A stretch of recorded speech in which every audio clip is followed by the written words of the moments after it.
Before we get to the unfortunate news that Donald Trump made it to his press conference alive, let's talk about some of the shenanigans of the Newsom press office. Yesterday was Labor Day. I missed this picture of Caroline Levitt holding up a Happy Labor Day sign. So here is her Happy Labor Day post. Caroline Levitt saying, "Happy Labor Day. May the odds ever be in your favor." This comment right here, y'all needed to see it. Curious Mr. Fox says, in Newspeak, I believe Labor Day is treated literally, get to work. And I believe the Curious Mr. Fox is correct. Yesterday, Brian Allen, the content creator, was loudly asking the question, who is running the country? Loudly in all cap locks.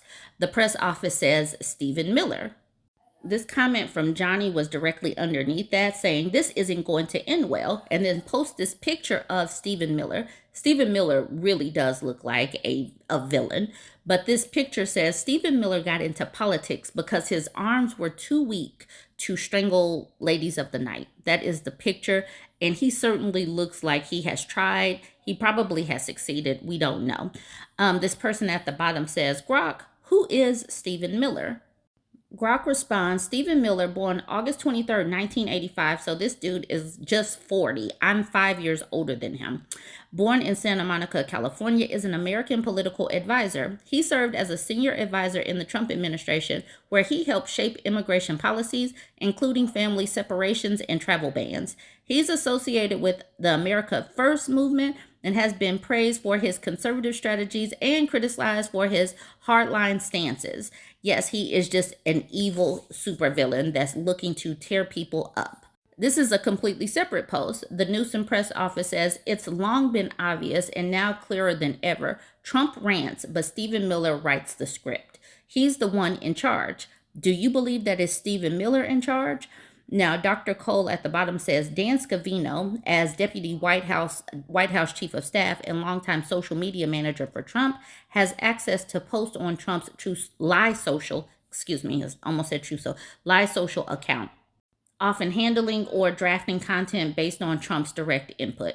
Now, honestly, I don't care about his staff or whatnot, so you can read this part if you want to. At first, I was over on the press office's page. Now this is Gavin Newsom's page. He posted this morning. He said, Donald Trump loses again. The courts agree. His militarization of our streets and the use of the military against U.S. citizens is illegal. And then Gavin Newsom shares this article headline.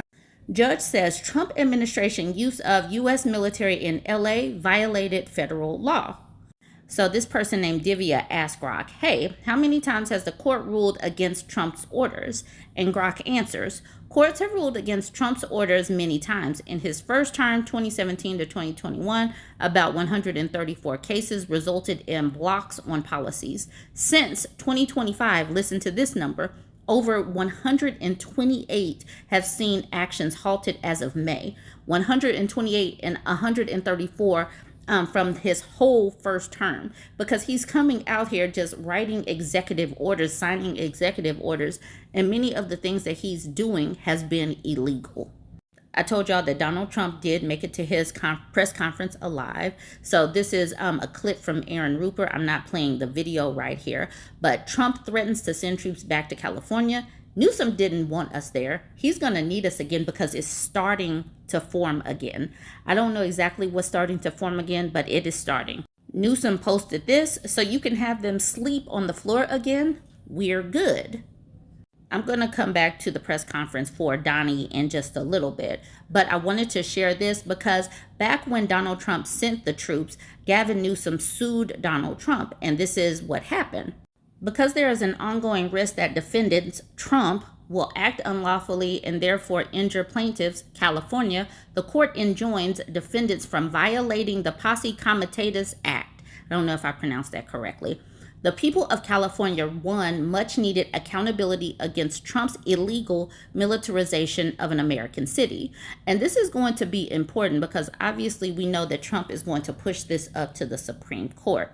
Will the Supreme Court rule that Donald Trump can't just release the military on on other American cities. We don't know what the Supreme Court is going to do. So the curious Mr. Fox says, Grok, this ruling basically says Trump crossed the line by turning the Guard and Marines into a police force, which the Posse Comitatus Act forbids. Breyer shut that down with an injunction, so unless the Ninth Circuit reverses him, California troops can't be used for crowd control or immigration arrest. Please explain the decision in 3 easy paragraphs. The Posse Comitatus Act of 1878 prohibits using federal military forces for domestic law enforcement without congressional approval or specific exceptions like the Insurrection Act. In Newsom v. Trump, California sued over President Trump's deployment of about 4,000 National Guard troops and 700 Marines to LA amid protests over immigration policies.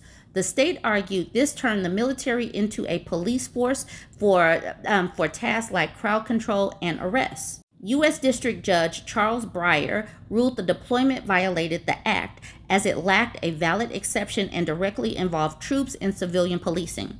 He rejected the administration's claims of constitutional authority, stating it would nullify the law's purpose of preventing military overreach in domestic affairs. The court issued an injunction barring such use in California with the stay until September 12th for withdrawal. The Trump administration plans to appeal the Ninth Circuit, potentially escalating to the Supreme Court. This reinforces limits on executive power in using troops domestically. I wanted to get to that because who's going to really open up and read the lawsuit and everything? So that is it in a nutshell. But this is going to be important, especially the way that Trump has been using the military, calling in the National Guard and threatening to go to blue states. So this is going to be an important ruling to watch. Now let's get to this loud and cap-locked post from the Newsom press office. Big mistake by Dozy Don. Space Command belongs in San Francisco, not Alabama. A total disaster of a state. Everyone knows San Francisco is the future of Starfleet Academy.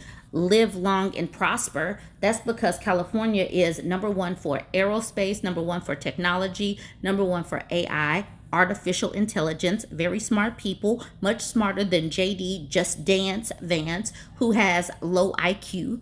San Francisco is the best in the world for engineering and innovation. Rockets, software, the startups. Alabama's governor, Crazy K, has no idea what's going on. Just like Little Hands, she is slow and burps a lot. She has done nothing for her people and made the state very unsafe.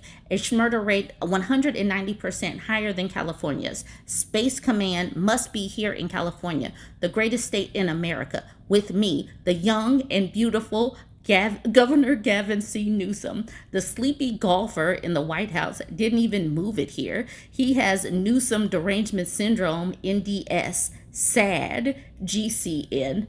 Okay. That part got me.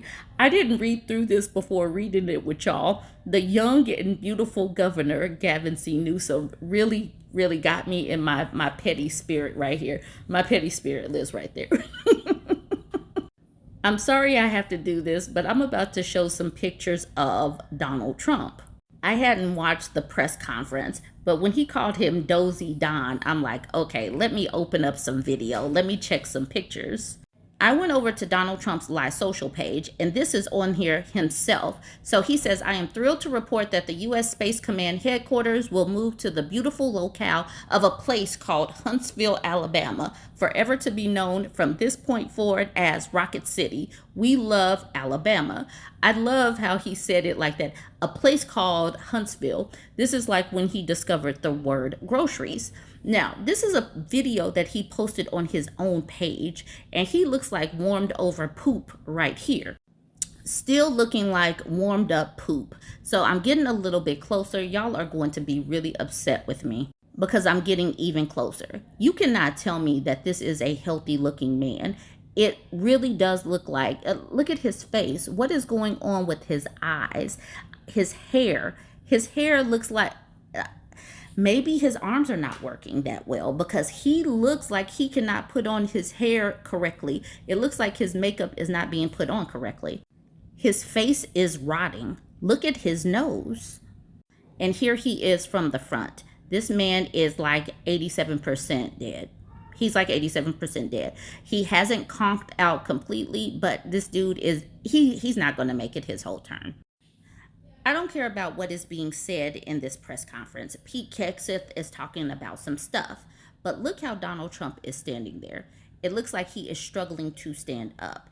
And Pete Hegseth is saying some stuff, and all I could do was look at Donald Trump, look at his face. He could barely keep his eyes open. Look at him right here. He could barely keep his eyes open. He knows he had to make an appearance because everybody has been wondering if he's even alive. So he is doing what he has to do. He's standing up. Maybe he's standing up because they are trying to make a bring a message that yes, he's alive. But look at his eyes.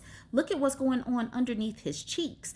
It looks like his face is sinking in. Now, the vag neck is still there. He still got the vag neck, but the rest of his face is sinking in, and it's not supposed to be looking like that, I don't think. We can see that his hair does not look wonderful, wind whip like it usually looks. We see JD Vance in the background. He's sitting up there really smiling. They're really trying to send a message, but I don't think that this is the message that they really want to send because he looks weak. He looks like he's going to double over at any moment. But you let me know, what do you think about this press conference? Like I said, I don't give a damn what they're talking about. I was just looking at him specifically, and it looks like he's about to topple over. But you let me know what you think about this one. Join the conversation, like, comment, and share.